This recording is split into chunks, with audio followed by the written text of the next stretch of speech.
Me sorprende mucho.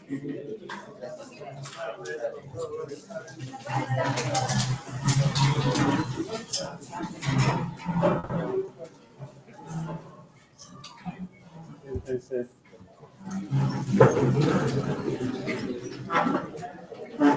cerrar esa puertecita.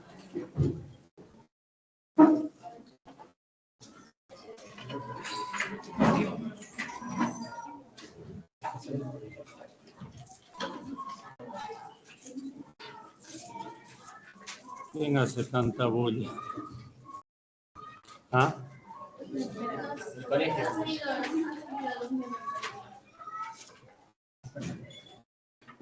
Que cierren las ventanas. Ciérrala esa ventana, pues. O semicerrada, pero que no esté abierta, uy, si no nos vamos.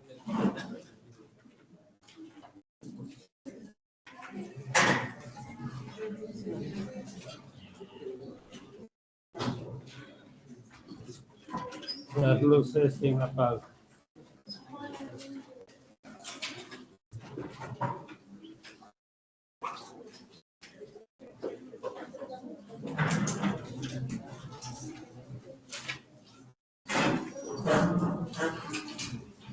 Sí, hay que cerrar nomás, si no, no se va.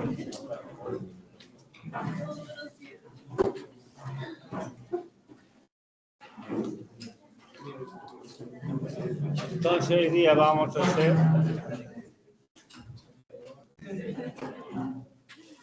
todavía dentro de la inmunidad innata, células dendríticas intradigitantes, presentación antigénica y complejo mayor de histocompatibilidad.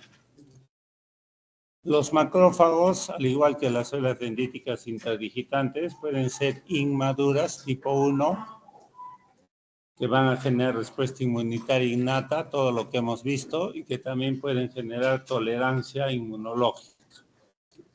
Los macrófagos tipo 2, que ya son los maduros, que son los que van a presentar antígenos y que van a generar una respuesta inmunitaria, ¿sí? Macrófagos scavenger, macrófagos que recogen basura.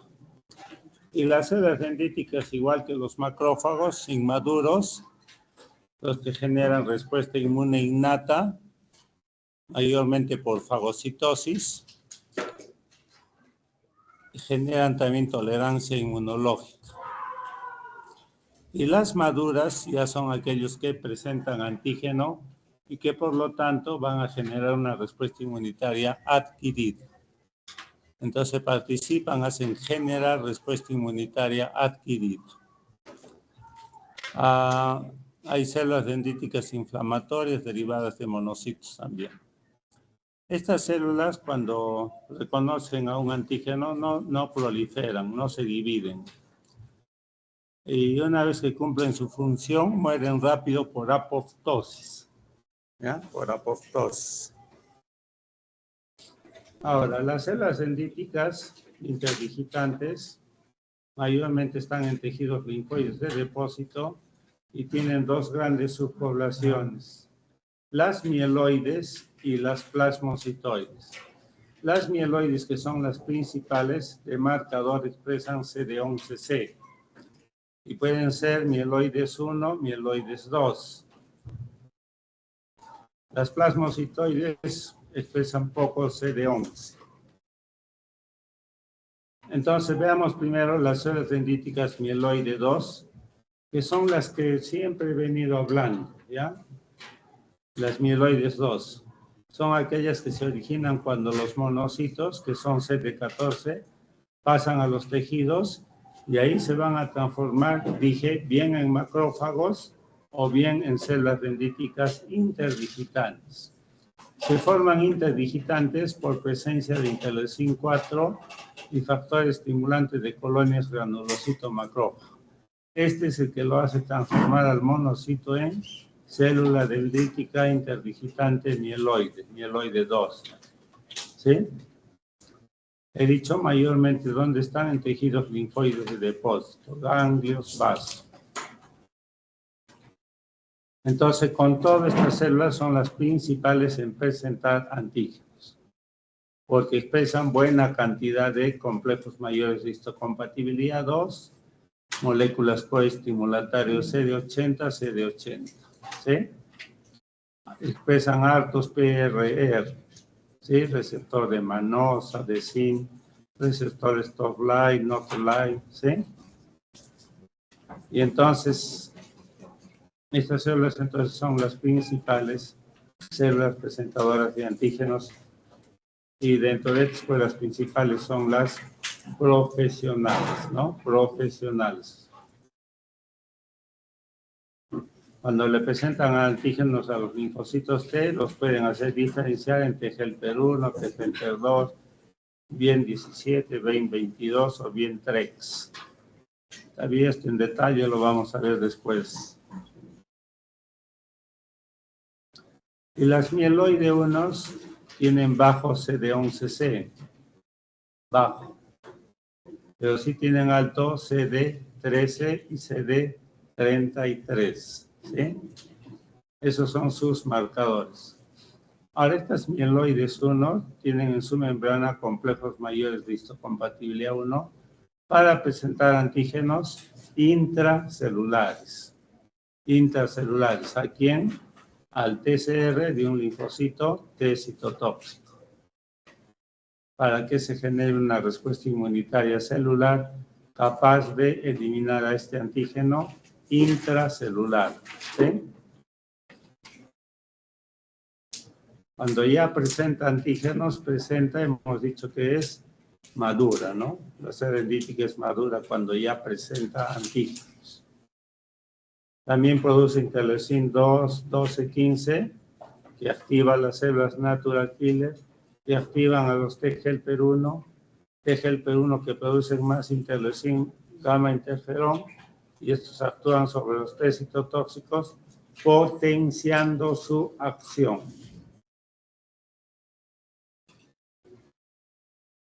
Receptores de células dendríticas tienen muchos complejos mayores de histocompatibilidad tipo 1, que los tienen todos. Complejo mayor de histocompatibilidad tipo 2, mayormente las células presentadoras de antígenos profesionales. El CD1 para presentar antígenos lipídicos. B71, B72, que son moléculas coestimulatorias. LFA1 y CAN1, LFA3 son moléculas de adherencia celular, que se adhiera con otra célula. CD40 ligando, receptor para gamma interferón, FAS ligando, que se une a un FAS de otra célula para inducirle la muerte, la apoptosis. El famoso receptor CD4, que es de los linfocitos T helper CD4, y a través de los cuales ingresan los virus HIV, CD4. Estos son receptores de inmunidad innata. Y acá tenemos receptores de inmunidad adquirida que después los veremos. El segundo gran grupo de células dendríticas interdigitantes son las plasmocitoides. Las plasmocitoides tienen alto nivel del CD123, que es receptor para la interleucina 3. Se ubican principalmente en los ganglios, en la piel y están circulando en la sangre también. Importantemente expresan receptores Toll-like, el 7 y el 9. El 7 para reconocer virus RNA de simple cadena y el 9 para reconocer virus DNA. Entonces, su función fundamentalmente va a estar en responder a los virus. ¿Ya? Y entonces, ¿cómo es que le responden? Produciendo grandes cantidades de interferón alfa. Interferón alfa que va a impedir la replicación de los virus. ¿Sí? Entonces, acá hay dos factores de transcripción para que se produzcan interferones y toxinas. Vamos a ver después. Estas células dendríticas plasmocitoides, si bien pueden procesar y presentar antígenos a los linfocitos T, pero son poco eficientes. Y los más lo hacen, ¿quiénes son? Las células dendríticas interdigitantes mieloides, principalmente las mieloides 2, ¿sí? Y acá tenemos a la plasmocitoide. De rojito un virus que ingresa a esta célula dendrítica plasmocitoide. Ingresa y estos virus tienen receptores Toll-like 9, Toll-like 7, ¿sí? Y entonces a partir del 9, vías de señalización, se va a activar este factor nuclear kappa beta y a través de los cuales se va a hacer producir factor de necrosis tumoral, interleucin 6, que son proinflamatorios. De otro lado, el Toll-like 7 va a vías de señalización y va a activar este factor de transcripción, factor de resistencia al interferón, el 7 fundamentalmente, y este va a hacer producir proteínas llamadas el interferón alfa. Interferón alfa que va a salir de esta célula y que también puede actuar en la misma célula, impidiendo que estos virus que han entrado, que se unen acá a nuestro material genético, se repliquen. Los interferones alfa interfieren con la replicación, con la división, con la multiplicación de virus. Cuando una célula degenera en tumor, van a venir bastantes células del sistema inmunitario, dentro de ellas las células dendríticas, van a venir ahí a eliminar a esta célula tumoral, se les llama células dendríticas infiltrantes tumorales. Pero la célula tumoral no es nada tonta, tiene múltiples mecanismos para defenderse, para bloquear la respuesta inmunitaria de estas células dendríticas, ¿sí? Bloquea su acción.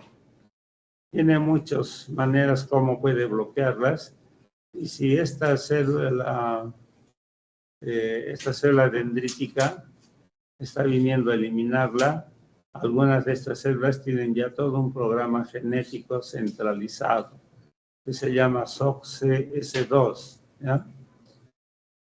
Ahí está comprendido el AMP3 y el IDO1.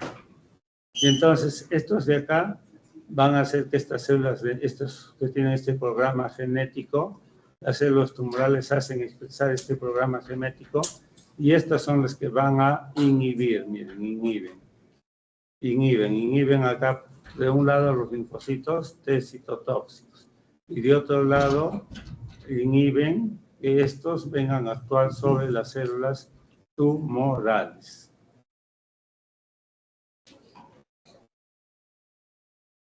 En resumen, entonces, ¿para qué sirven las células dendríticas interdigitantes? Uno, en la eliminación de microorganismos. Desde luego que sí, ¿no? Captan y los procesan y los presentan. También en la eliminación de células cancerígenas. También intervienen fisiológicamente a nivel del timo, después vamos a ver, en lo que se llama tolerancia inmunológica central. ¿Ya? Y estas pueden propiciar las células dendríticas, su sobreactivación más bien tiende a desencadenar, a hacer aparecer enfermedades autoinmunitarias, exceso de función de los linfocitos T, B, exceso de producción de citocinas, varios mediadores que nos autoagreden.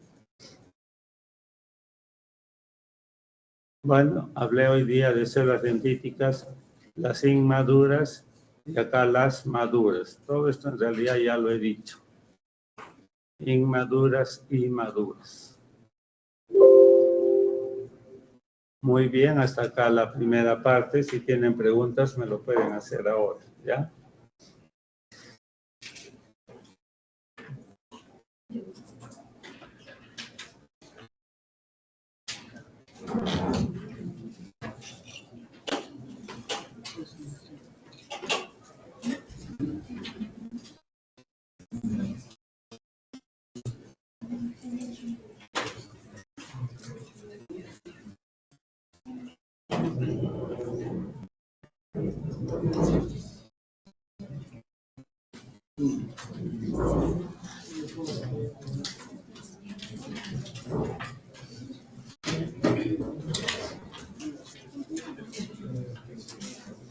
¿Me escuchan bien los de atrás?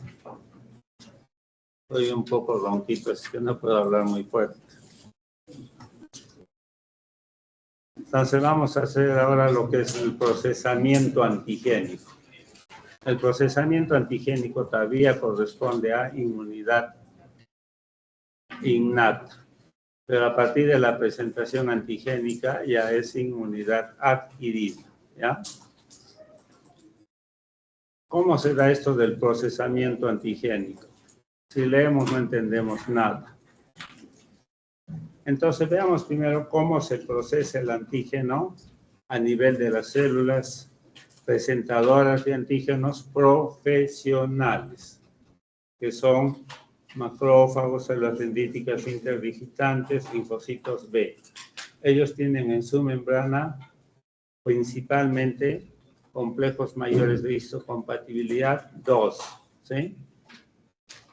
Este de acá es célula presentadora de antígenos profesionales, cuales han captado fundamentalmente un microorganismo extracelular, más está hecho para extracelulares. Y si por inmunidad innata como la fagocitosis no lo logran eliminar, entonces estos antígenos extracelulares van a ser sometidos a procesamiento antigénico que se lleva a nivel de estas organelas que son los endosomas, ¿ya? Allí los endosomas es que van a ir estos microorganismos extracelulares. Los endosomas tienen todo un material lítico, enzimas líticas, como las catepsinas, que van a fraccionar a este microorganismo extracelular en forma de péptidos, ¿ya? Péptidos. Algunos de ellos son de alta afinidad, que son los que se van a unir a las moléculas del complejo mayor de histocompatibilidad 2 que allí se encuentran. ¿Sí? El complejo mayor de histocompatibilidad tipo 2 está ahí, está ahí y esta va a estar sostenido, vigilado, cuidado por otras moléculas. Esas principales moléculas son el HLA2, el HLA-DM, ¿sí? Pero una vez que un péptido se une a este complejo mayor histocompatibilidad, inmediatamente el HLA-DM y DO salen, ¿ya? Salen y lo dejan solo con el péptido antigénico. Y de allí se va a dirigir, ¿dónde? A la membrana celular, donde va a presentar este antígeno, este péptido antigénico extracelular, ¿a quién? Al TCR de un linfocito T helper. Es helper CD4 positivo, ¿sí? A su ladito del TCR va a estar el CD3.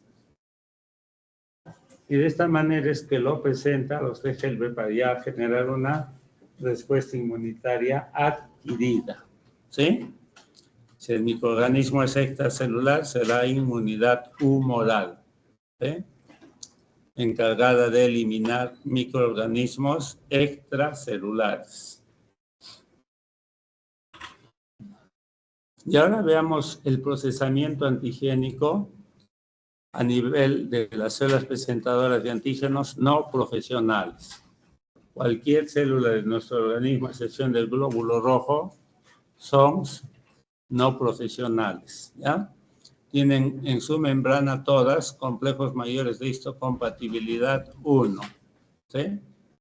Acá tenemos una célula X, que se le llama célula blanco, al cual ha ingresado un microorganismo intracelular. Si entra un virus, los virus van a nuestros ácidos nucleicos. Ahí se depositan, ahí se dividen, ahí proliferan, ¿no? Los virus. Se apoderan de nuestro material genético. En el citosol del citoplasma,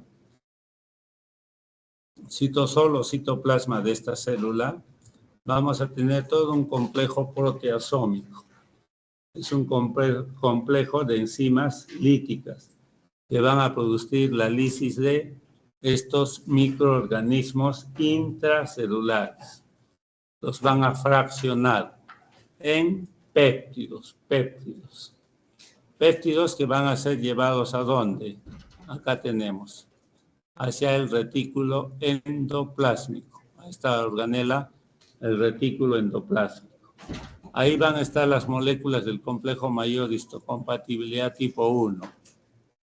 También van a estar rodeadas de otras proteínas para que le den seguridad y estabilidad.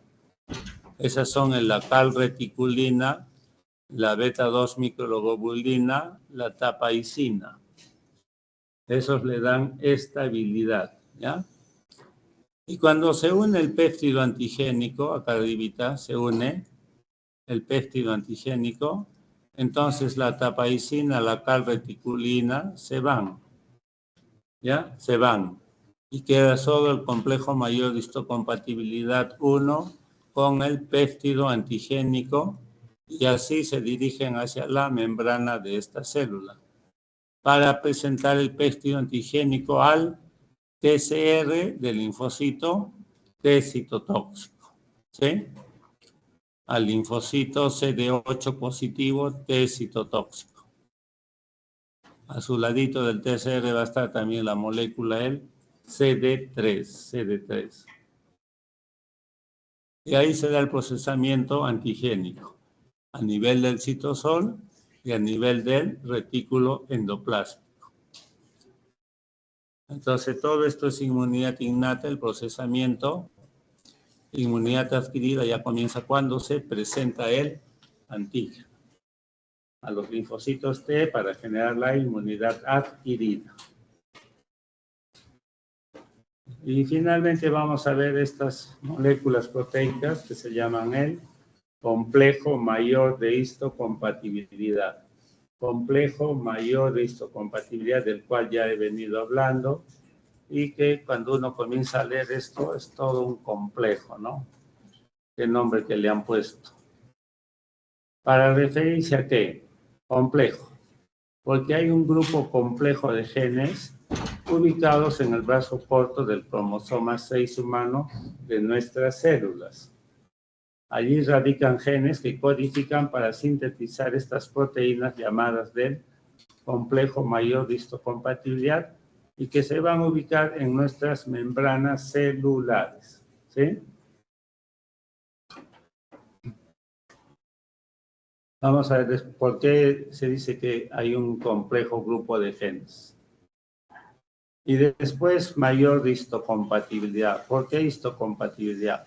Cuando las descubrieron a estas proteínas, vieron que inicialmente eran a las cuales se le producía rechazo en los trasplantes. Si trasplanto yo un tejido renal, del hígado, del pulmón, hacia otra persona, esa otra persona, que se llama el aceptor de trasplantes, su sistema inmunitario del aceptor rechaza a las células trasplantadas. ¿Pero a qué proteínas rechaza? A las proteínas del complejo mayor de histocompatibilidad. A ellas las rechaza, ¿ya? Ahí las descubrieron a esas proteínas, ahí les dieron el nombre de histocompatibilidad. Entre gemelos tienen las mismas, entre gemelos y hermanos tienen las mismas moléculas del complejo mayor de histocompatibilidad, las membranas. Por lo tanto, ahí no se produce rechazo, ¿ya? Si se da un trasplante entre hermanos o entre gemelos, no hay rechazo, no hay complejos mayores de histocompatibilidad distintos, son los mismos. Son histocompatibles. Y hay el nombre de histocompatibilidad, ¿sí? ¿Y por qué el término mayor? Porque después se dieron cuenta que aún siendo hermanos, pues se producía un ligero rechazo, un leve rechazo de esas células. Y entonces a esas proteínas que se les llamaba complejo menor de histocompatibilidad, ¿ya? Que producen un rechazo, pero en menor cuantía, ¿sí? En menor cuantía en relación a las proteínas del complejo mayor de histocompatibilidad. Entre gemelos no hay rechazo, tienen los mismos complejo mayor y complejo menor de histocompatibilidad. No hay rechazo ni de mayor ni de menor cuantía. Pero entre hermanos que tienen las mismas moléculas del complejo mayor de histocompatibilidad, pero distintas proteínas del complejo menor de histocompatibilidad, sí va a haber un rechazo leve. Rechazo leve contra las proteínas del complejo menor de histocompatibilidad.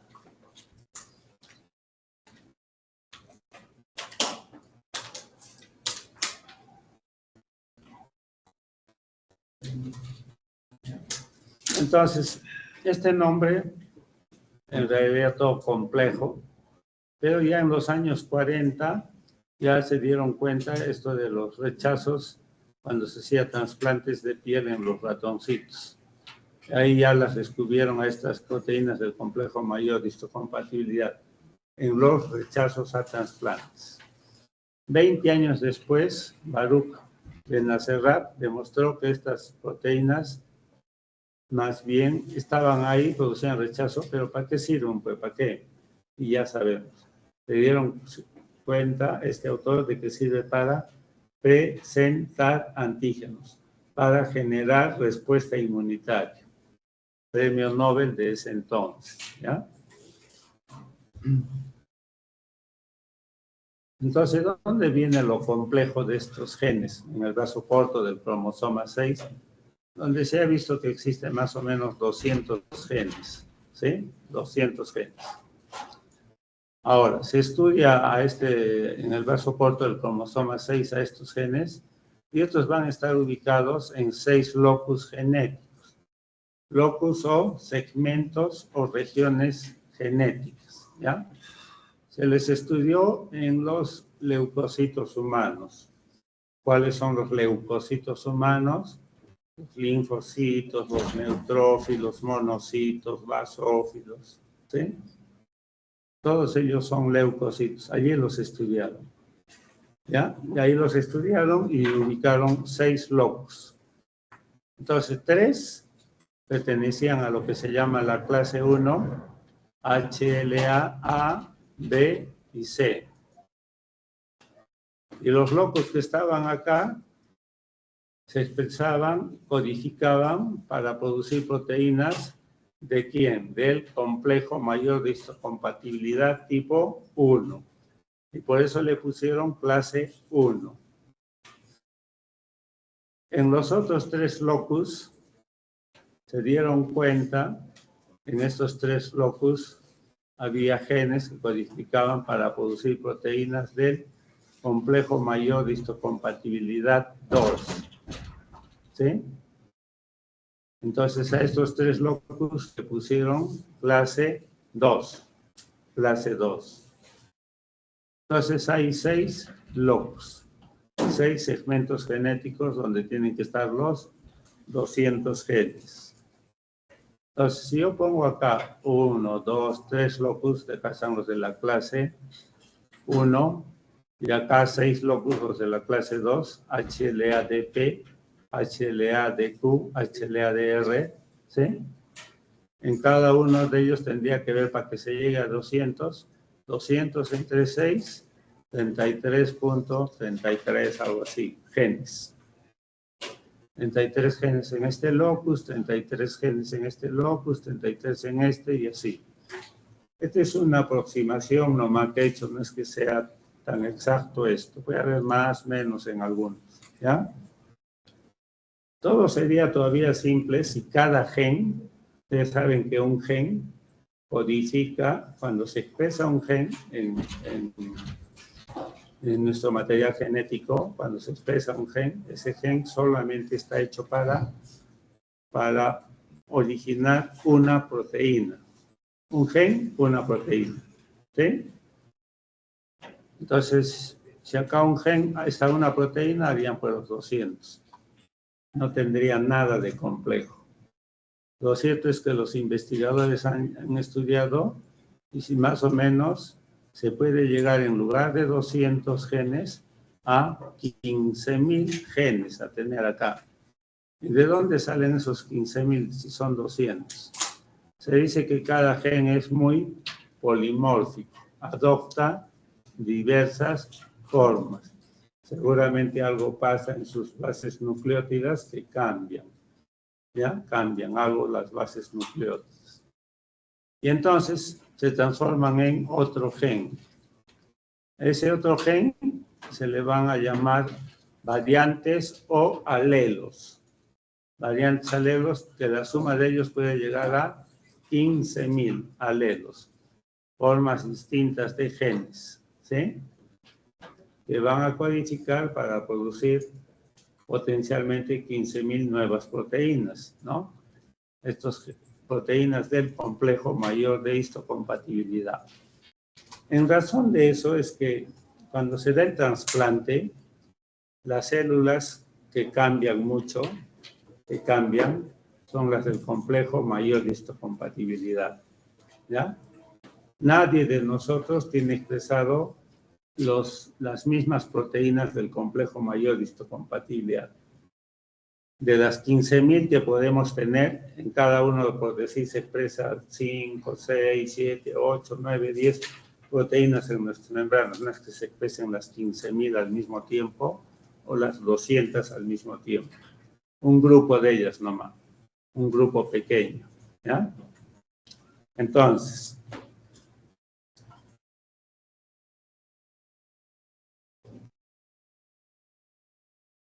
esto lo debí poner, voy a pasar estos dos y después vengo.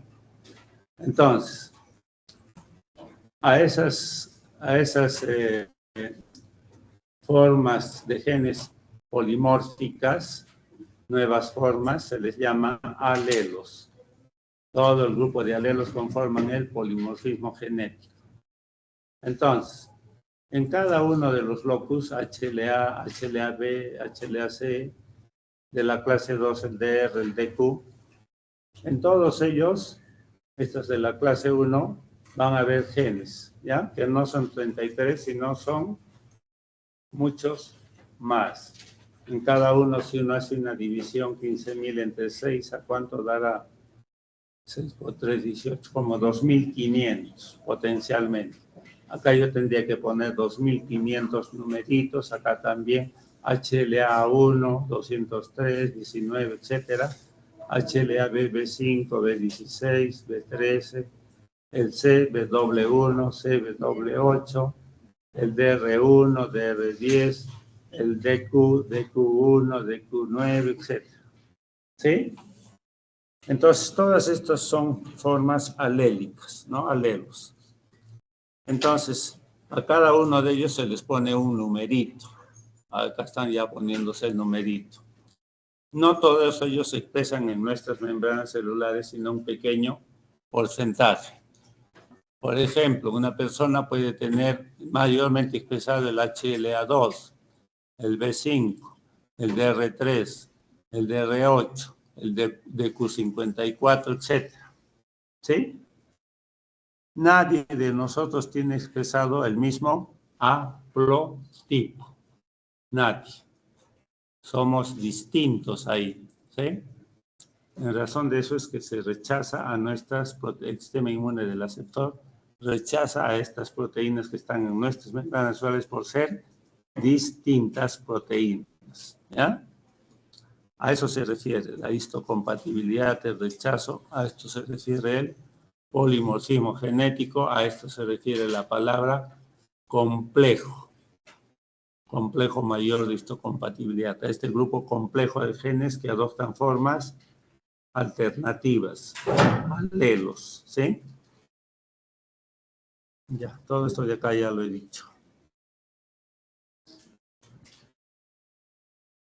Para redondear la idea, brazo corto del cromosoma 6, humano. El núcleo con su centrómero, y a su ladito vamos a tener todas estas proteínas en el vaso corto del cromosoma 6 humano, proteínas, genes en este caso, perdón, que están formando 6 locus, 6 segmentos genéticos, HLA, DP, DQ y DR, que forman la clase 2. Genes que conforman la clase 2, que por lo tanto van a codificar para producir estas proteínas del complejo mayor de histocompatibilidad 2. Estos locus, ¿dónde se van a expresar mayormente? En células presentadoras de antígenos profesionales, que tienen mayormente complejos mayores de histocompatibilidad 2 y que les sirve para presentar, ya sabemos, péptidos antigénicos extracelulares. De otro lado, acá tenemos en este otro ladito del vaso corto del cromosoma 6, estos segmentos genéticos HLA A, B y C, que tienen genes de la clase 1 que van a expresarse, que van a codificar y al final van a hacer producir a estas proteínas del complejo mayor de histocompatibilidad 1, cuales se expresan en todas nuestras células a excepción de eritrocitos y que se llaman células presentadoras de antígenos no profesionales. Entonces, a través de ellos presentan péptidos antigénicos intracelulares. Ya se completó toda la idea. Estructura. El complejo mayor de histocompatibilidad 1 y 2 comparten mucho en estructura en común. No son igualitas, pero muy en común. Tienen 4 regiones. Se me está acabando ya la voz. De unión al péptido, que es la principal. Ahí tienen lo que se llama región de la hendidura. En esa región de la hendidura es donde entra el péptido antigénico, bien sea intracelular, bien sea extracelular, allí. Lo hace de una manera no específica. O sea, pueden entrar distintos péptidos antigénicos, ya distintos. Pero uno en un tiempo, no dos al mismo tiempo, no, solo uno. ¿Sí? Estas cuatro otras regiones, tres no son tan importantes, similar a las inmunoglobulinas, transmembrana, atraviesan la membrana de la célula, y la citoplasmática o cola citoplasmática que está ya en el citosol de estas células que estoy hablando.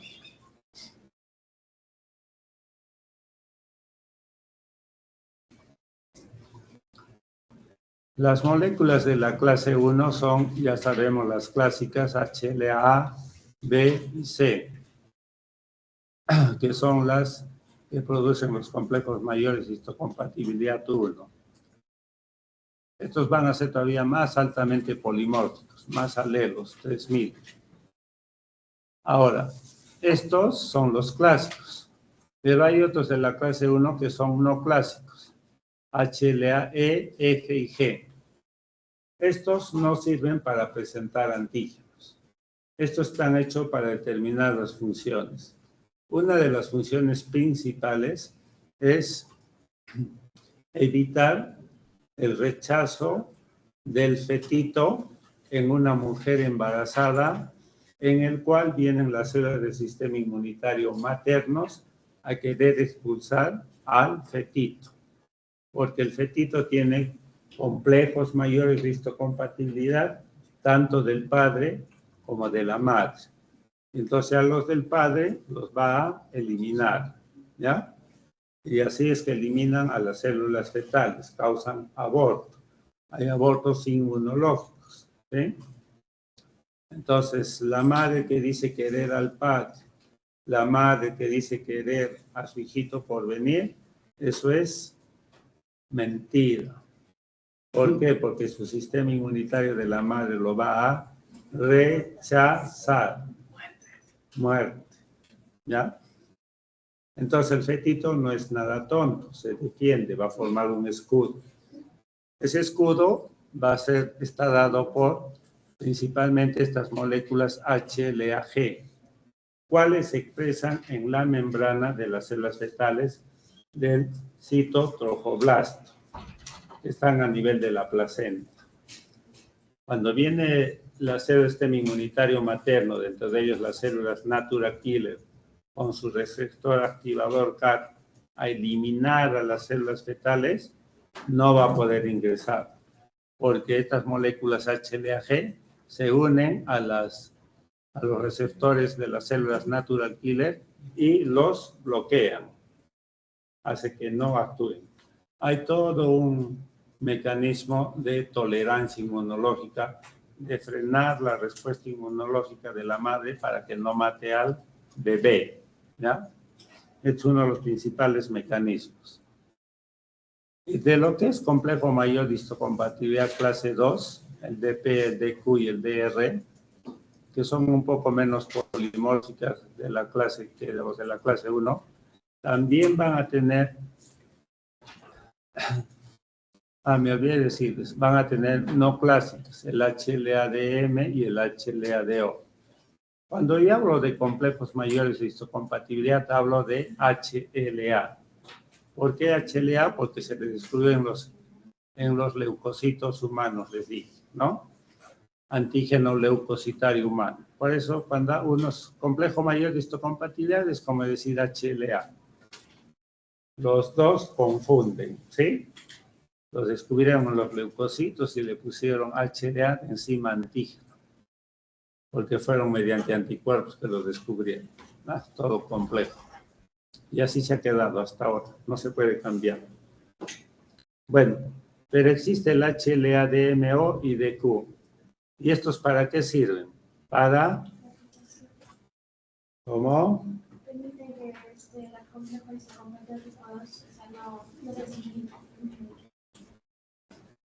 No pierda.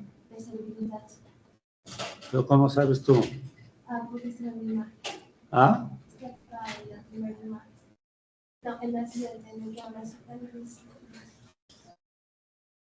que ponerle un puntito.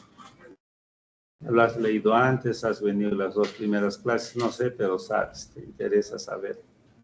Acá están HLA2 y HLA-DN, dando estabilidad al complejo mayor de histocompatibilidad 2. Estas son las no clásicas.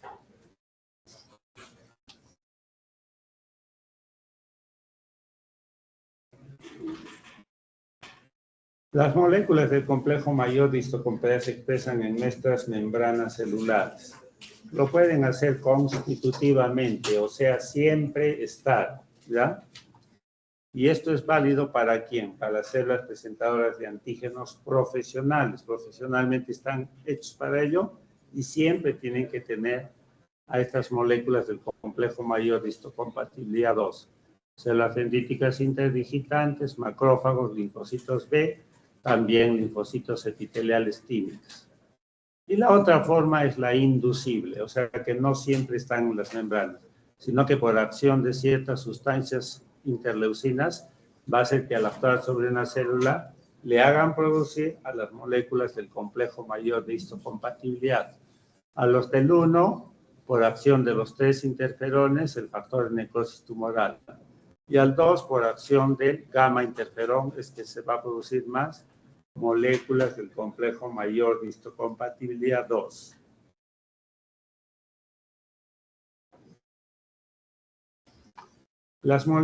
Cuando se dan enfermedades autoinmunitarias, el principal factor en que se da enfermedad autoinmunitaria, que son muchas, es el factor genético. Y dentro del factor genético, lo principal son genes del complejo mayor de histocompatibilidad que fácilmente se expresan para codificar proteínas, presentar antígenos y generar una respuesta inmunitaria en exceso, autoinmunitaria. Entonces, hay determinados alelos que se expresan en nuestras membranas predominantemente y que inducen enfermedad autoinmunitaria. Ejemplo, personas que tienen el HLA B27 en sus membranas celulares, mayormente expresado, sufren de esta enfermedad espondilitis anquilosante, propensos a sufrir espondilitis anquilosante. Personas que tienen sobreexpresados HLA-DR4 son propensos a sufrir esta enfermedad autoinmunitaria, artritis reumatoidea. 2 ejemplos, hay más ejemplos, ¿ya? La tolerancia materno-fetal, ya les he dicho cuando hablé del HLA-G, ¿sí? Tolerancia materno-fetal.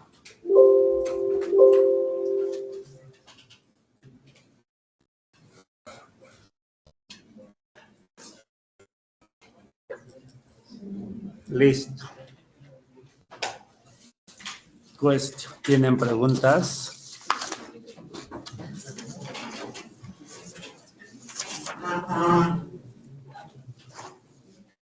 Muy bien. Entonces ponen su nombre, primero su apellido he dicho. Quien no ha puesto primero su apellido no le doy ni un punto. La sección está bien. Y ya estará ahí colgado. A ver, voy a llamar Daniela Malú. Malú, a la reja. Como decía, 3 patines. ¿Quién ha visto 3 patines? Ustedes no han visto para nada, ¿no? Antes había programas muy, muy chistosos, bonitos. 3 patines. A la reja, decía. Ya, a ver, sí, ya está abierto, doctor. Es uno de los ¿cuál puede verlo?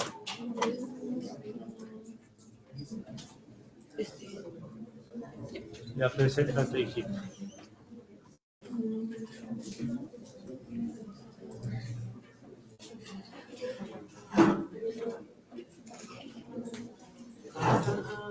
Buenas tardes, compañeros. Buenas tardes, doctor. Hoy les voy a hablar sobre cómo el receptor de TIM1 puede agravar inflamación de neutrófilos a través de las caspasas 11 o 4 por pilocitosis. mediada por pirofistosis Sí, en el asma. macrofágica en el asma. ¿Ya? Antes, una breve introducción. Como vimos en la clase pasada, los lectinos en general van a ayudarnos a lo que son los receptores de hongos, y conocemos que, bueno, nos ayudan también en lo que es una enfermedad conocida como la tuberculosis. En este caso, en los sujetos se van a excluir todos los que presenten enfermedades que no sean el asma.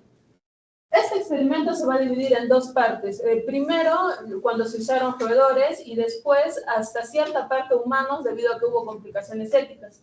Empezando con los roedores, se fueron expuestos a ácaros, lo que previamente, bueno, después puede inducir un asma. Y aquí vamos a tener tres compuestos que nos ayudan en el experimento. Primero tenemos acá el curdlan. Este va a ayudar a que se exprese el dectin. Entonces podemos ponerlo por acá para que no nos olvidemos. Entonces el curdlan va a sobreexpresar el dectin. Luego tenemos lo que es el lamirin, me parece que sí. Sí, laminarin. Este va a ser lo contrario al curdlan, porque va a hacer que sea menos dectin, que el dectin se exprese menos. Más adelante vamos a ver uno que va a inhibir la caspasa 11. Entonces, ¿cómo va a funcionar esto? A los ratones se les inyectó primero curdlan. Previamente ya tenían asma causado por los ácaros, como dije. Entonces, el curdlan va a hacer que el dectin se sobreexprese. Esto va a hacer que el NLRP3, que es una inflamosa que se encuentra en el citosol del macrófago, se una a la caspasa 11, y esto va a generar que la gasdermina influya en toda una cascada que va a causar una inflamación en el neutrófilo.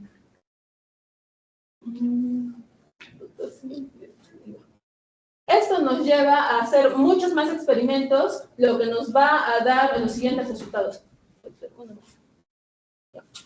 Ya sabemos que el curdlan va a causar una mayor inflamación al hacer que el dectin se sobreexprese.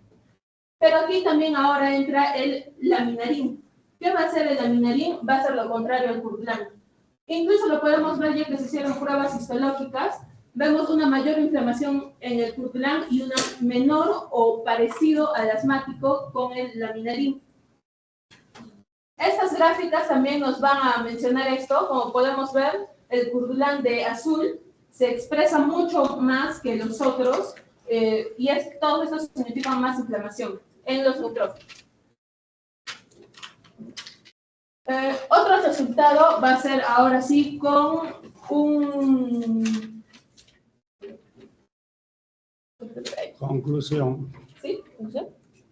Ya. Entonces, en conclusión, vamos a ver que el dectin y la caspasa 11 y 4, 11 en roedores y 4 en humanos, van a ser agravantes de la inflamación de los neutrófilos en el asma. Y los que han estudiado esto recomiendan de que también puede ser posible un tratamiento para el asma en humanos. Y aquí viene la complicación ética que les mencioné antes, ya que se hizo en humanos hasta cierto punto, no se les llegó a inyectar un medicamento debido a complicaciones éticas, pero sí se demostró esa correlación entre el dectin 1 y la caspasa 4. Ya, muchas gracias.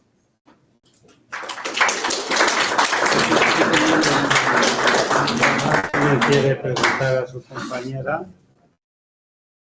¿Todos han entendido?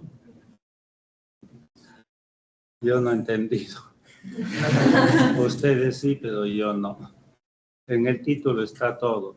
Cuando expongan lo que dice el título, tienen que exponerlo para entenderlo. Pero si no dicen lo del título, no se entiende. Dectin 1 agrava la inflamación neutrofílica. No has hablado de neutrófilo. A través de la caspasa, ¿cómo se genera la caspasa 11 y 4? No has hablado de macrófagos, no has hablado de piroftosis. Entonces, ¿cómo lo vamos a entender? ¿Ah? Sí, he mencionado. ¿Todito? Sí, se lo puedo volver a explicar, señor. Específicamente, palabra por palabra, doctor. ¿Cómo es que es atraído el neutrófilo? A ver, así nomás. ¿Quién lo atrae el neutrófilo? ¿Cómo va el neutrófilo ahí? Que lo que menciona el estudio es que el neutrófilo va a sufrir una inflamación y para eso han hecho que le han mediado diferentes interruptores. Por ejemplo, ahí entra lo que es el que aparece en imagen 2, que viene siendo No se va a entender ahí. el web, tiene que eso ser es lo con que causa. grafiquito. Miren, si tienen que, ¿qué es piroftosis?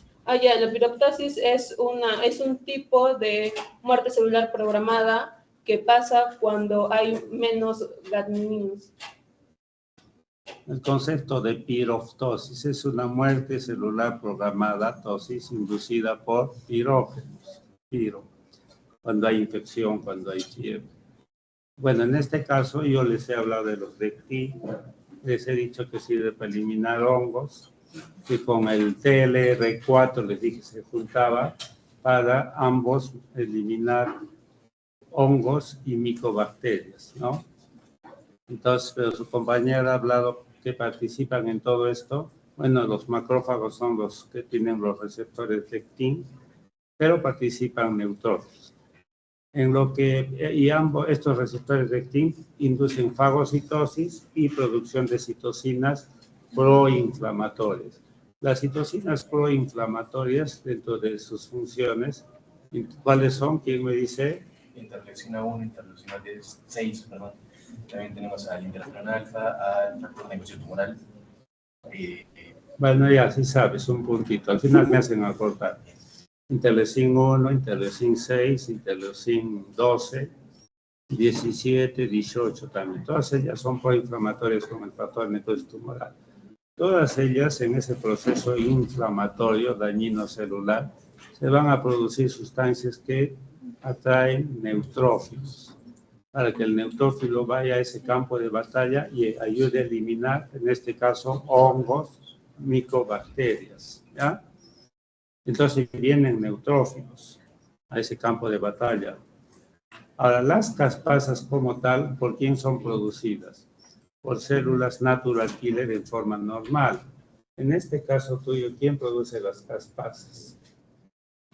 No, la caspasa 11 no menciona que Tú has dicho caspasa 11 y 4. Sí, la caspasa 11 menciona más que es en los roedores y la 4 en los humanos. Pero ¿quién lo produce? ¿Qué célula? Entonces, el Dectin 1 agrava la inflamación neutrofílica a través de la caspasa 11 y 4. Entonces, a través, dice. Yo no sé si el neutrófilo es la que estará produciendo caspasa 11 y 4. ¿De lo que has leído es así? No. ¿Quién el produce? macrófago produce la caspasa porque se encuentra entre su citosol. Entonces, ¿la caspasa también es producida por macrófagos? Así dice el artículo. No, no dice ninguna parte. Pero por eso pues, tienes que saber el título, eso voy. Uno tiene que dominar el título. El título tiene que saberlo explicar, porque ahí está todo. En el título está el resumen de todo un trabajo de investigación, lo que es la esencia, la mata de lo que quiere denotar el trabajo de investigación. Aplausos para su compañero.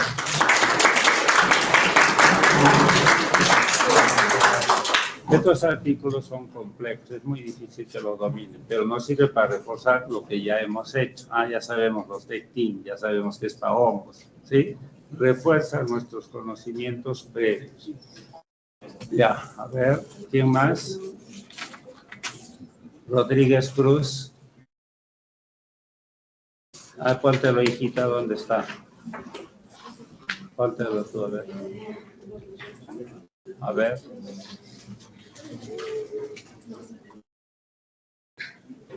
Ya.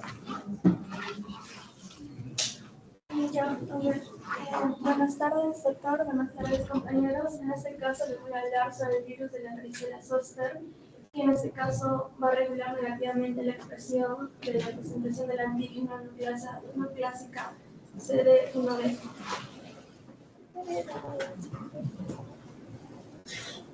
Ya, en este caso les voy a explicar más o menos cómo es que pasa esto.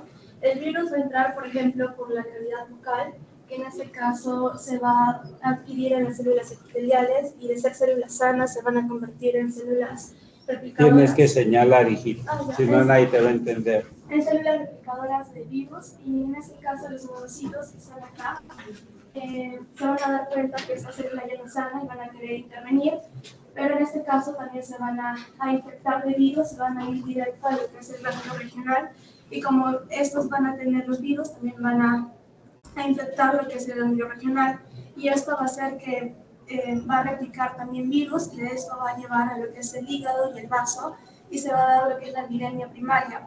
Pero en este caso el virus no le basta con solo infectar eso, sino va a querer infectar más, y lo que va a hacer es que va a pasar por la sangre, donde se va a encontrar con las células T, que en este caso también las células T van a querer como eliminar el virus. Pero ¿Dónde están las células T? Ya sí, señala, ya. Y estas células van a tener proteínas de ligadura de la piel, que en este caso al virus le va a ayudar como si fuera un transporte para llegar a la piel. Y en este caso se va a dar lo que es la viremia secundaria, que es cuando tú puedes ver que el paciente tiene este virus físicamente. Por eso tenemos acá signos. Y cuando vemos más al detalle, podemos ver los queratinocitos, que son los de acá, que en este caso los queratinocitos infectados van a estar los que son como en rojo, en rosado. Y lo que va a pasar es que los queratinocitos sanos, que van a ser los marrones, van a, de cierta forma, llamar a los interferones alfa y beta para que puedan eliminar a lo que son el virus, pero puede haber la posibilidad de que los queratinocitos infectados se unan y puedan tener lo que es una célula de SAN, que en este caso va a ser el encargado de que el paciente pueda presentar fiebre, dolor de cabeza, entre otros síntomas. Entonces, ya sabemos que la viremia secundaria se va a ver reflejada en la piel, pero también va a afectar a lo que son, por ejemplo, los pulmones, el hígado, el cerebro. En este caso, el paciente puede presentar disnea, fiebre, entre todos esos que aparecen acá. Entonces, se puede decir que este virus es latente al sistema inmune, que en este caso, en pocas palabras, es que se va a esconder. Y en este caso se va a esconder en lo que es el ganglio trigeminal y los ganglios posteriores. Entonces, cuando el sistema inmune está muy bajo, lo que va a hacer es que se va a reactivar y puede terminar en lo que es el herpes zóster. Bueno, más o menos para como que ayudarnos a entender que es una célula natural killer, aunque creo que la mayoría sabe, es el que va a ver quién es un antígeno gracias a la CD1D, que en este caso es el ayudante para que pueda ver que es un virus, y va a liberar lo que son las citoquinas que van a eliminar al virus. Pero en este caso no es así, sino lo que produce este virus es una cantidad muy menor del CD1D. ¿Pueden dar al siguiente? Esta es la diapositiva más importante. A ver. Entonces, ¿pero por qué sucede una disminución de este marcador? En general, bueno, principalmente este virus va a utilizar proteínas IE63 y también IE62. En este caso, la proteína IE63 va a inhibir la transcripción del gen que va a codificar al CD1D. Y también podemos ver que utiliza proteína US3, que en este caso va a inhibir la apoptosis. Y esto va a hacer que, en teoría, que el virus se vuelva más fuerte y que pueda dar otra vez como la infección. También se ha visto que va a utilizar proteína ORF66, que va a interferir en el tráfico del CD1D. Y también, bueno, en este artículo se ha utilizado las células HURCAT, que en este caso lo que han hecho es a estas células ponerle virus, y al momento de hacer un experimento vieron que se necesita un contacto directo entre las células infectadas y las células T, porque al momento de que han hecho el transplants, que es un método para poder como que separar físicamente a estas dos células, han visto que al momento de separarlas, las células T vuelven a su normalidad con su marcador. O sea, ya no va a estar disminuido, sino está en la misma cantidad. Y ya más que todo explica más o menos por qué es que... Ya, está muy bien, aplausos. Realmente, ¿dónde vas? ¿Dónde vas? ¿Tienen preguntas? Ella sí lo ha explicado bien en el gráfico, se ha dejado entender todo el caminito, así es. El herpes zóster es un virus frecuente en población inmunodeprimida que no tiene buenos defensas. Personas de la tercera edad que tienen enfermedades crónicas, muchos de ellos tienen este virus herpes zóster que causa ampollitas en la piel, neuríticas muy dolorosas, difíciles de erradicar, ¿ya? El virus herpes zóster. Su compañera nos está diciendo que este virus herpes zóster puede hacer que no se exprese esta molécula, el CD1D, ¿sí? Entonces, acá tenemos una célula dendrítica interdigitante, ¿sí? Célula dendrítica interdigitante. Y yo les he dicho que esta célula dendrítica interdigitante que tienen CD1D presentaba antígenos. ¿Quién me dice? Levante la mano. Tiene el complejo mayor de compatibilidad tipo 2, por lo tanto presenta antígenos extracelulares. El CD1D. ¿Quién levanta la mano? No quiero que hablen. Antígenos lipídicos, Mycobacterium tuberculosis lipoarabinomannan. Eso hace este C1D. ¿Sí? Ya, entonces tú me has dicho, entra un virus acá, digamos, ¿ya? Y este virus que entra acá, va al núcleo, se replica, produce proteínas, algunas de ellas han mencionado, que hacen que no se exprese este CD1D para que no se presente antígenos lipídicos. Este virus herpes zóster, te pregunto, ¿tiene antígenos lipídicos? Porque los virus, ¿qué son? Son proteínas que se insertan en nuestro material genético, a partir del cual se dividen, proliferan, etc. Pero ellos, esto que ha hablado su compañera es un mecanismo de evasión del sistema inmunitario. O sea, hacer que esta célula no lo presente, no exprese CD1D, down, bajo expresión del CD1D. ¿Para qué? Para que no sea presentado el virus que acá se está replicando, reproduciendo. No se ha presentado a quién, al TCR de la célula T natural killer invariante. Yo ya les he hablado de esta célula T natural killer, comparte funciones de células T y de natural killer, para que estas células, al final de cuentas, no se activen y no vengan a matar a esta célula que tiene el virus, ¿ya? Liberación de interleucin 12 por célula dendrítica estimula gamma interferón por estas células. Estas células entonces pueden producir, tienen funciones de células T. Ahí las T1 producen buena cantidad de gamma interferón. Ese gamma interferón en forma normal, ¿para qué serviría? Para gamma interferón. ¿De alguno? A ver. Creo que es un regulador de las vías inflamatorias. ¿De qué? De las vías inflamatorias. Del proceso inflamatorio. No, las vías. Es un regulador. Ya. ¿Quién levantó la mano? ¿Tú? A ver.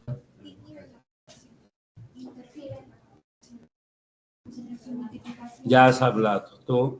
Inhibe lo que es la preinflamación. Inhibe la inflamación. ¿Quién más quiere decir? ¿Qué hace el gamma interferón? Todavía no lo he hecho, pero de cierta manera ya dije algo. Yo les dije que el gamma interferón y la interleucin 2, esas dos citocinas hacen diferenciar al T-helper 0 en T-helper 1. T-helper 1 responsable de generar inmunidad celular contra microorganismos intracelulares como son los virus. O sea, con eso ya les estoy diciendo la importancia del gamma interferón.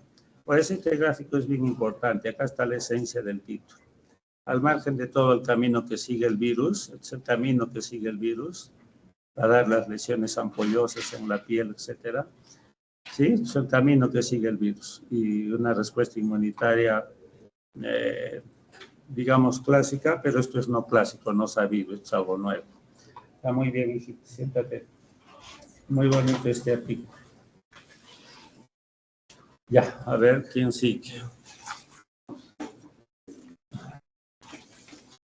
Ariana.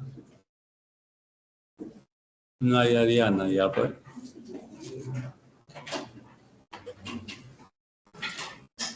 Rápido, hijito, póntelo.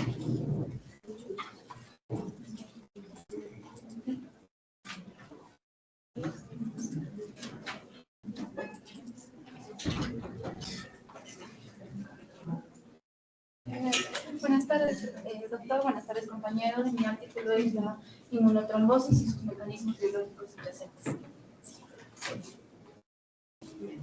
¿Qué es esto? Es la coagulación sanguínea y la inmunidad innata juntas, lo que va a hacer que va a haber protección frente a los microorganismos. Y lo primero que va a haber, lo importante aquí son los neutrófilos, porque los neutrófilos van a ser los NETs, que son las trampas extracelulares de neutrófilos, que están llenos de cromatina y estonas H3 y H4. ¿Qué es lo que va a suceder? Cuando hay una inflamación o una infección, que puede ser por estímulos de proinflamatorios de citoquinas o microorganismos o complejos antígenos anticuerpos, ¿qué es lo que va a suceder? Los NET van a recibir este estímulo y van a rociar sus componentes al citoplasma. Luego de rociar el citoplasma, lo que van a hacer es rociarlo al medio extracelular. Al rociarlo por el medio extracelular, lo que va a hacer ahí es, que podría decir eliminar el patógeno, pero en una ocasión lo que va a hacer es desregular la hemostasia, lo que va a ocasionar que haya una agregación de plaquetaria de cascada de coagulación.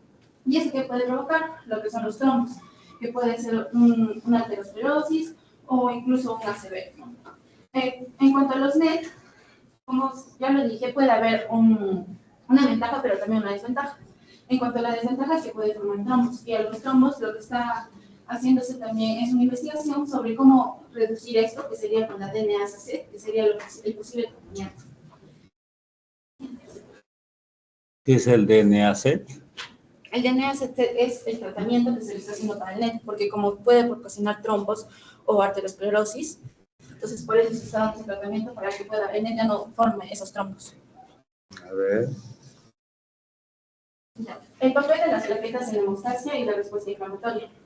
En la respuesta inflamatoria, cuando en la capa subendotelial puede haber un daño. Entonces, ¿qué es lo que va a funcionar? Va a estar el colágeno y las plaquetas. Y va a haber una interacción.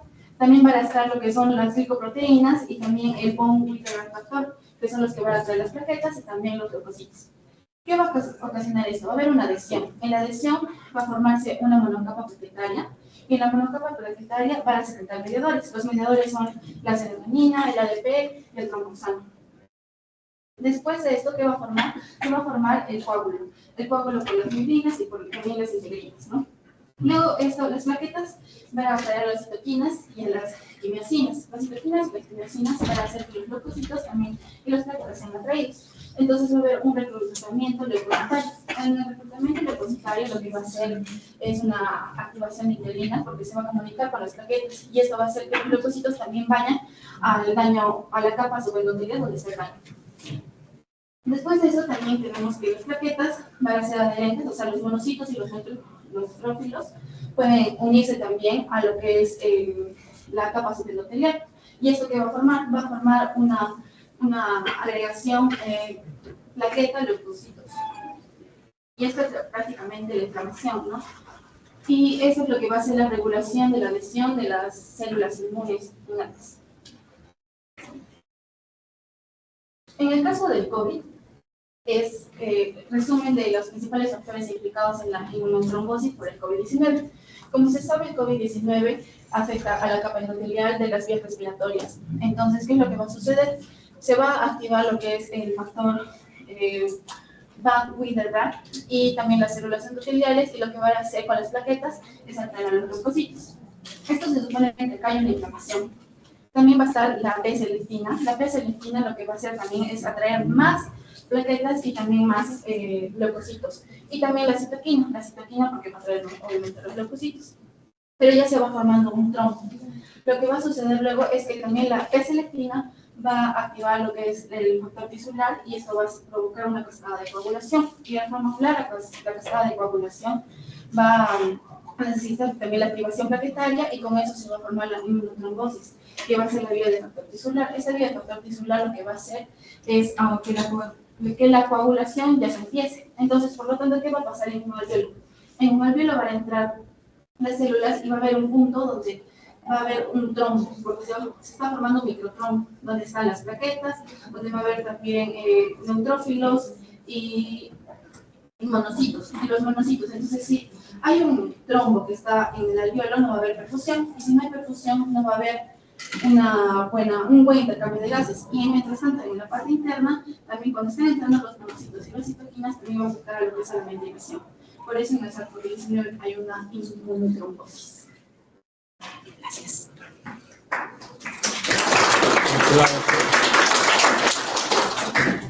Preguntas, aportes. Es un muy bonito artículo. En general, cuando tenemos efracción, ruptura de vasos sanguíneos, los primeros en hacer que ese vaso roto no sangre son la agregación de plaquetas, ¿ya? Hay quimioquinas que se liberan del vaso dañado y hace que vayan las plaquetas ahí y se agreguen, hay agregación plaquetaria. Ese proceso no va solo acompañado de agregación de plaquetas que forman los trombos, ¿no? Trombo para que no se sangre, sino que viene acompañado de un proceso inflamatorio. Ahí se combinan las plaquetas, factores de coagulación y células proinflamatorias, como las que ha dicho su compañera. Las principales son los neutrófilos. Sí, o sea, las proinflamatorias que mencionan en el artículo son la interleucina 8 y el factor necrosante de tiburón, ¿cómo se llama? Ya, interleucinas proinflamatorios, pero las células principales son los neutrófilos, por lo que has dicho. ¿Sí? Sí, porque los NET se van a volver en NET. ¿Se van a qué? ¿A convertir? En los NET, ahí. Entonces, hoy en día hablar de neutrófilos es hablar de NET. ¿NET qué es? Trampas. Sí, son trampas de neutrófilos formados por DNA, histonas. ¿Y cuál es la finalidad de una NET? Atrapar más microorganismos cuando somos infectados, para que venga el sistema inmune y los mate.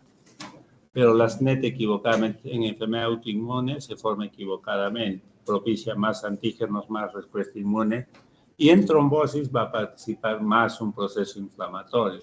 O sea, las NET son buenas para eliminar microorganismos, células cancerígenas, pero no son buenas en autoinmunidad, no son buenas cuando se están formando trombos, porque está viniendo un proceso inflamatorio, donde hay neutrófilos, inflamación, radicales libres de oxígeno, proteasas, etc. Prostaglandinas. Bueno, y su compañera, por eso le pregunté, a ver, ¿qué tratamiento tú aplicarías? Hay que disminuir la inflamación, hay que darle corticoides. ¿Y qué cosa es este DNA-Z? No entiendo. El DNA-Z es prácticamente de la cromatina del neutrófilo que se está haciendo para que sea directamente para los NET. Y o sea, no haya como que se puede decir otra célula que cause otros daños. ¿Que no se forme NET? O sea, no, que no se desregule en las infecciones, como por ejemplo el SARS-CoV, pero o sea, eso aún recién está en tratamiento. A ver.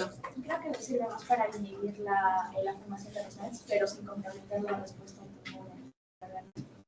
Inhibe la formación de los NET sin comprometer la función inmune de los neutrófilos. No, o sea, sí el NET va a funcionar ahí, pero la cosa es que ese DNA-Z es el posible tratamiento, porque aún está en investigación, o sea, aún no está comprobado, pero que está directamente a lo que es su cromatina, para que no se desregule y eso como que solo sea apoptoso. ¿Qué más has revisado en tu Google? No, es que estaba buscando un artículo, pero básicamente mencionaba de las DNA-C y como tratamiento de las DNA-C, que mencionaba que justamente eran efectivas para tratamientos de esta enfermedad como modelos experimentales para poder tratar estos NET, pero como le había mencionado, sin afectar la respuesta inmune. Bueno, más o menos. Inmunotrombosis. Siempre que hay trombosis interviene respuesta inmune, participación de células inmunes.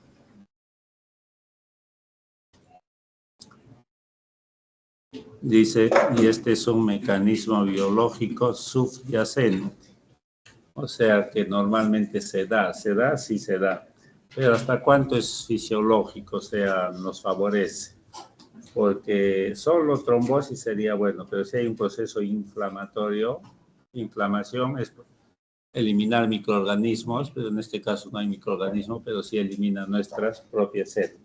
Por eso en este caso hay que inhibir a los NET, que no haya NET, que no se propicie más inflamación. Así está muy bien. Ustedes también, mientras alguien les pone un artículo, pueden ir buscando, yo les doy libertad, pero tienen que entender, saberme explicar, ¿ya? Son maneras de ganarse puntos. Yo lo dejo muy... Hay otros que no les interesa, pues no les interesa. Y como les he dicho en la clase de ayer, bueno, pues al último no me vengan a decir, doctor, mire, me falta un puntito que soy becado. ¿Te acuerdas cuando yo les daba oportunidad para que te saques ese punto? Porque ustedes pueden muy bien, a ver, ¿qué vas a poner tal cosa? A ver, yo voy a leer otro artículo y aporto, ya me gano un punto. ¿Sí? Eso es cuestión de interés de cada uno. ¿Sabes qué, delegada? Quiero que me manden los artículos porque yo quiero leer, saber qué van a presentar. Escuchen, el delegado no puede ser egoísta. El delegado tiene que ser social, servir. Entonces, es cuestión de cada uno, yo ya sé, ya. No esperen que el delegado les haga todo, es motivación. A ver, ¿quién va a exponer tú? ¿Puedes pasarme tu artículo? Basta que a uno. Si los cuatro son egoístas y no quieren pasar, doctor, sabe que yo he querido leer, pero no me han querido dar ninguno de los cuatro, ni el delegado. Solamente va a compartir con sus compañeras. Yo diría, sí, doctor, yo pedí, hay evidencia. No han pasado. O sea, no les quieren pasar. Ya todos los que han expuesto, solo les voy a poner un punto por egoísmo. Por esta vez los perdono. Si en la próxima me dicen no han querido compartir, me avisan. ¿Ya? Por esta vez están perdonados. Dime. Ya pasa. Tienes exactamente 4 minutitos. A ver, ¿cuál es tu artículo?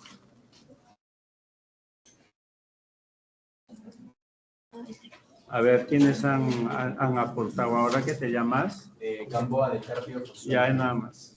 Primer apellido, nada más. Gamboa. Ya correspondiendo, hijito. Gamboa es uno. Buenas tardes, compañeros. ¿Quién más aportó? Buenas tardes, doctor. En esta oportunidad les voy a hablar sobre la interacción inicial entre el VIH y la inmunidad innata de las mucosas. ¿Puedes pasar, por favor?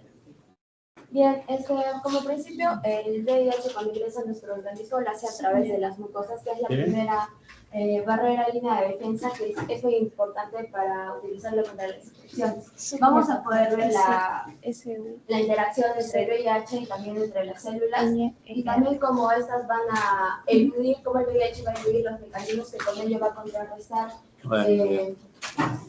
los mecanismos del sistema inmunológico. Bueno, para empezar, acá tenemos todo tipo de mucosas. Para empezar, el oral, que si bien es un modo donde el VIH puede interactuar, sin embargo, va a presentar todo ese tipo de componentes que va a inhibir el ingreso del VIH, ya que también la saliva no presenta los receptores virales canónico CD4 o en muy baja cantidad, igual que los receptores XR4 y CCR5, que es muy necesario para que el virus del VIH pueda iniciar su proceso infeccioso.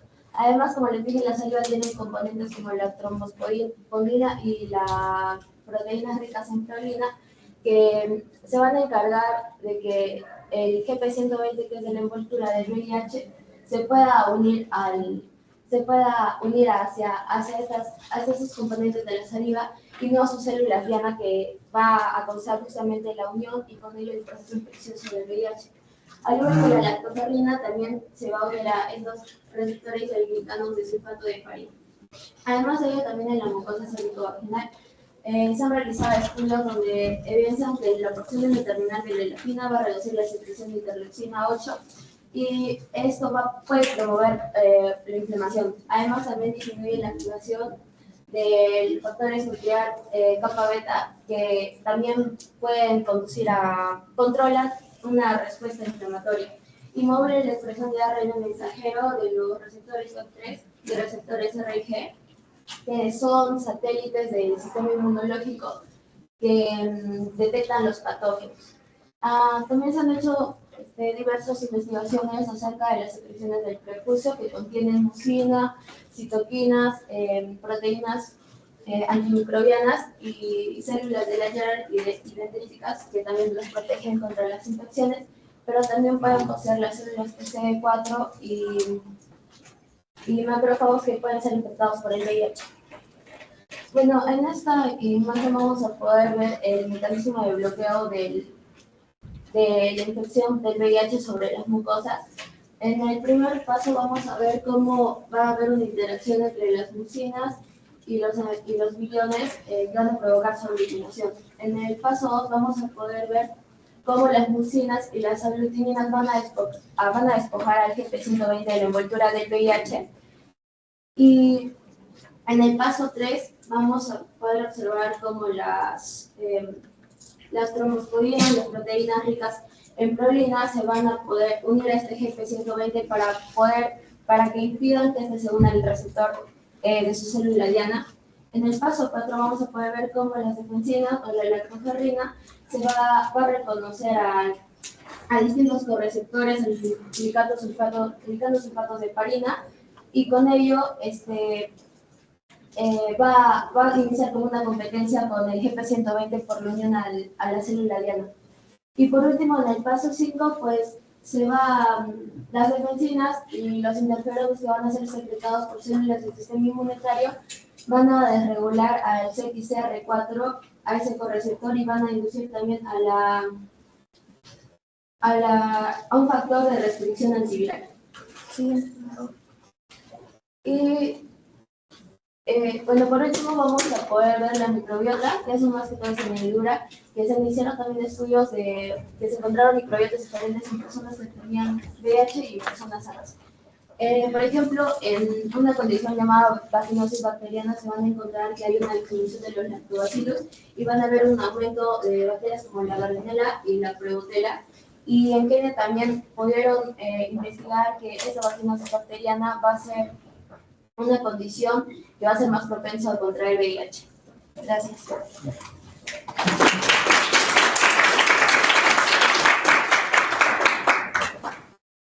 Muy bien. ¿Aportes algo? A ver. La Neisseria gonorrhoeae, que es una ITS, va a aumentar la probabilidad de contraer VIH porque disminuyen la acción de los CD4 y también atacan la proteína CD66, la cual se encuentra en el epitelio de las mucosas. Y como la gonorrea afecta a las mucosas, hace que físicamente sea más probable que la persona se infecte de VIH. Aparte de que sirven para la señalización y la adhesión.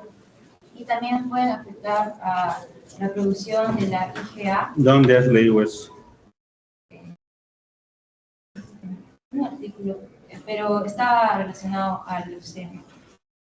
Pero hablaba sobre la... Cuando expongan el ley doctor en tal artículo de tal revista de tal año, tal cosa. Me parece importante en relación a la respuesta. ¿Quién más quiere hecho tú? A ver. Sobre lo que mencionó la compañera, sobre la GP120, que me pareció muy interesante, que actuaba como una cápsula, ¿no? Y que lo hacía invisible frente al sistema inmunitario. Leyendo un poco más, pues dice que lo hará, esta GP120 que estará glicosilada, bueno, actuará como una capa haciéndolo invisible frente a los PRR y a la lectina C para evitar una respuesta inmunitaria, y eso creo que sería un... ¿Y cómo así que se hace invisible? Va a bloquear a los epítopes del... No, ¿por qué se hace invisible? Entra el virus con su GPS, ¿sí? La explico. Entonces esto no se hace visible, me dices tú. Es bloqueada para que no sea procesada y presentada, ¿sí? A nivel de células epiteliales, que son células verdaderamente de inmunidad innata. que tiene muchos receptores de inmunidad innata. Ya, pero ¿cómo es bloqueado?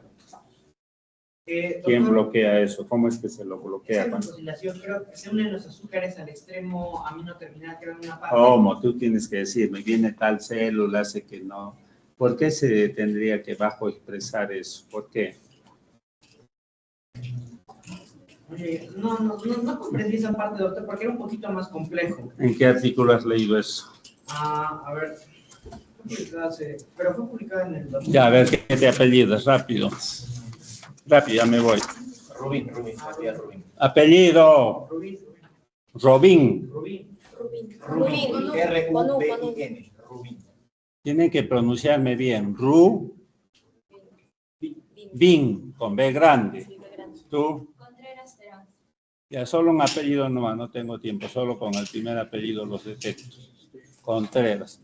Listo. Pueden irse. Gracias. ¿Le han aplaudido a su compañera?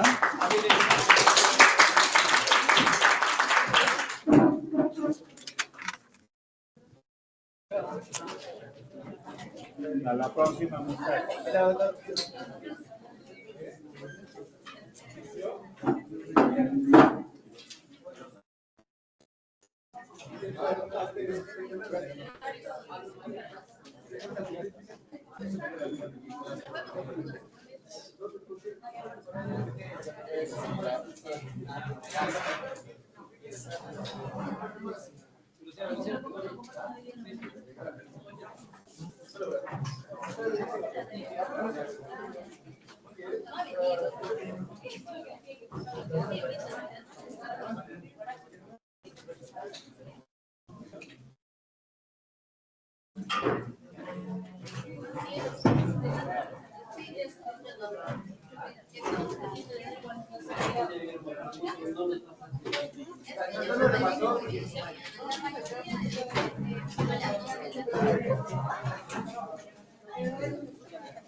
Él me lo dijo hace una hora.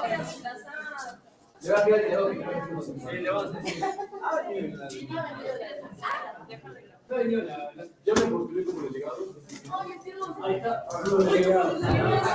está su delegado. ¿Está grabando?